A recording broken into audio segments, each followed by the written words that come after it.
You see, it will be 35 years. For the last 35 years, our community has always had a presidential candidate. From 1992, Jaramogi, all the way to the last election. This could be the first election where our community does not have a candidate. I'm not saying it is going to be, I'm saying it could be the first election where our community does not have a candidate. The only other time that we didn't have a candidate as a community was in the year 2002, when Raila Amolo Odinga supported Mwai Kibaki. And for those who are there, our support for Mwai Kibaki was an accident. And let me clarify why it was an accident. Raila took his party for the sake of national unity and merged with KANU.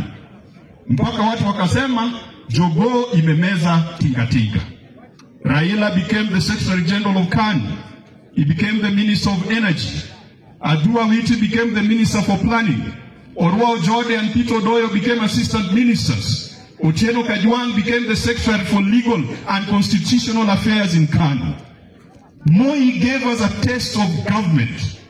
We were hopeful that Moi was either going to hold our hand or hand over the leadership to Raila Amolo Odinga and his team. Moi took the rungu and gave it to Uhuru Kenyatta. It was at the last minute, we had all our hopes that Moi was going to support us. But he gave the rungu to somebody else. Akatuacha mataa. Ilibidi tujipange. Raila Amolo first went and talked with Nyachai, Simeon Nyachai. So they first discussed, but then he realized the ground was with the other side. So he rushed to Uhuru Park, and in the month of October 2002, he said Kibaki tosha for an election that was to be held in December of that year. When he went there, he found all the positions had already been negotiated. The vice president was already assigned to Kijana Wamalwa. Senior positions had already been given. Martha Karua, Kiraitu Murungi, all those people, they had already taken positions. We came late in October, supported Mwai Kibaki on the understanding that there was going to be created a position of prime minister. When Kibaki took over power, he was told those guys came too late. They did not help us in any way. They did not contribute to our victory. And that is why we were played. The position of prime minister was not created. What I'm saying with this long narrative is that even those of us in ODM, we cannot wait for 2027 to make up our minds. We must make up our minds early to avoid the situation we found ourselves in 2002. William Ruto has been good to us. He has given us positions just like Moi gave us. In fact, that time he gave Adua Witi planning.